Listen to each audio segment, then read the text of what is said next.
As has been the trend for the last couple of weeks, the park is coming along nicely. However, now it is starting to get to the point that I'm running out of both things and room to build. Who knows? Maybe me and Martha will finally finish this project soon. But until then, join us on building Jurassic Park. My first objective going into week 12 was to place down some more water dinos, so I quickly made up a few Stixes and placed them down in the bottom of the lake. It wasn't until later when they grew up that I actually realised they have stripes that glow in the dark on them. But this made me realise just how insanely difficult it is to see anything in the water. So I made a Trado-mat and a bunch of night vision potions. For now, you only need an egg to buy a night vision potion, but later this will be changed when I eventually sort out a currency system. Looking over at the Carno area, I realised we had this little strip from the top left down to the central middle, where there is nothing but grass. This is a bit boring, so I went along and planted a bunch of prehistoric ginkgo trees to add some much needed depth. I do plan to go around a lot of these big empty areas and add in prehistoric trees, and also doing a bit of terraforming to make the world look that little bit better in the more boring areas. I went back to the factory to finally get some of the machines down. The first one I wanted to build is the arc furnace from Immersive Engineering. This colossal multi-block structure is the best furnace in the mod, able to smelt many different blocks at once.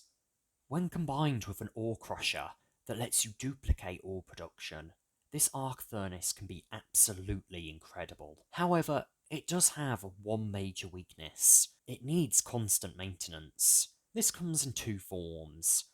The first is slag, which the furnace will every now and again throw out and will clog up the machine, stopping it from working if not regularly emptied. However, you can use pipes or conveyor belts to remove the slag and filter it into a chest. The other drawback is the need to produce graphite electrode rods, which will deteriorate over time, and need to be regularly replaced to keep the furnace running at peak capacity. Before I turned the arc furnace on, I quickly made a fermenter and a squeezer. The fermenter is especially important since it can be used to produce ethanol, which is used for fuel in many of our vehicles and can be used instead of lava. To get my electrode rods, I threw a bunch of coal coke into the grinder to make coke dust, then smelted this dust before putting the result into the metal press to make electrode rods.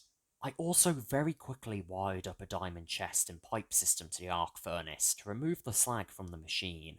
I was about to call it there for now in the factory, when Porkchop approached me. He asked if he could move into the factory, so without really questioning it and wanting to clear room in our already crowded lab, I built him a little office up top. When I left him there, I swear I could hear maniacal laughter, but I am absolutely sure that there is nothing to worry about.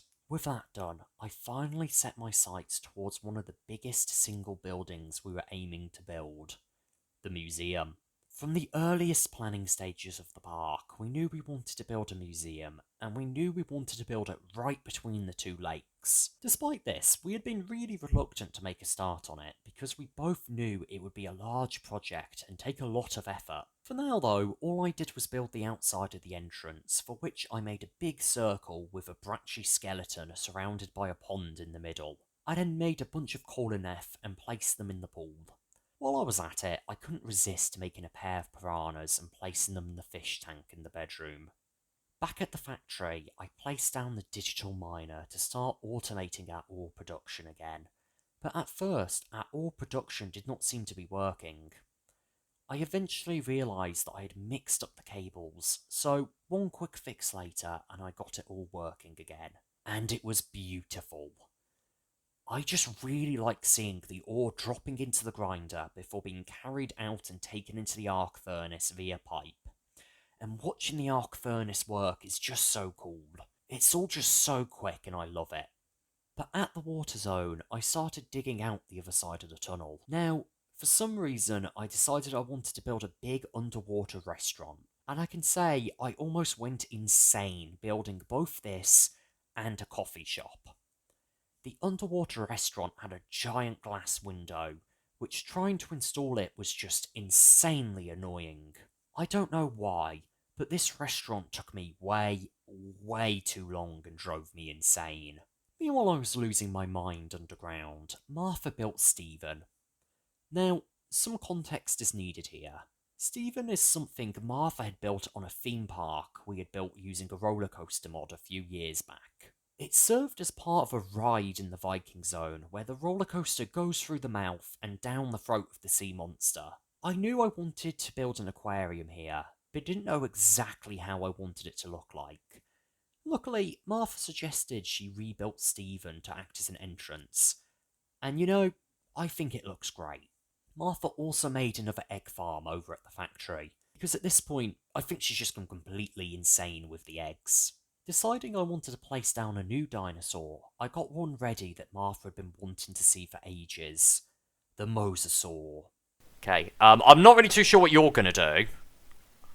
Sit here. Oh. Do you wanna... Yeah, because I'm not too sure how you're gonna be able to do this without drowning, but... Off we go. I can't see shit anyway for them. Okay. Oh my god, this thing is massive already. Oh, and it's spinning, but it's down. That's what matters. Is that it? What is that? This is the mosasaur here. Oh, It's not an adult yet. It's still a baby mosasaur. If I'm drowning. What I didn't realise was just how massive the mosasaur would get. After this, we came together to argue about what we would build the museum out of, which we would eventually agree on. Now, I mean, in all to be honest, honesty, we've been here for about 20 minutes just deciding on colours. However, I big may tile, or may not big have tile gone for the slightly floor or and for the massively wall. rather sidetracked. Who knows? I'll just do theories of different marble textures.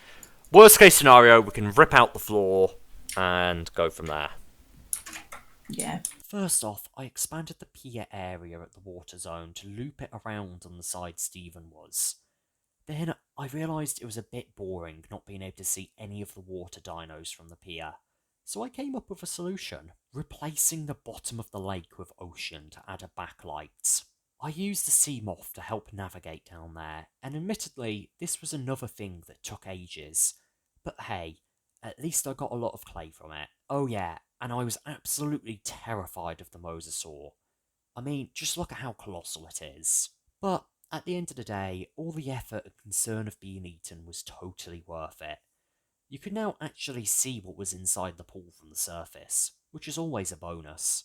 It was now time to build the aquarium, but when I opened Stephen's mouth, it was filled with a bunch of mobs, which, admittedly normal and expected. What was not normal, however, was that one of the zombies had angel wings. I'm still not exactly sure what that was about. For the aquarium itself, you enter through Stephen's mouth before coming into a small petting pool. Following this rite, you enter a slightly larger pool with a little balcony area. Beyond this, you come into a small maze of tanks, each filled with a different fish inside. This then connects to yet another water tunnel, where the water luckily hides this awfully designed boat I made. On the far end of the tunnel is the gift shop, which sells toys of the aquatic dinosaurs in the area. All of this is linked up to the steps on the other side of the aquatic zone. Just to add some more depth to the area, I added this park to bridge the gap between the aquatic zone and this massive empty area that I am still deciding what to put there. I do really like this little park, and this is exactly what I was on about wanting to add earlier. I like adding in all of these prehistoric plants and trees as well, because I think it helps make the area stand out.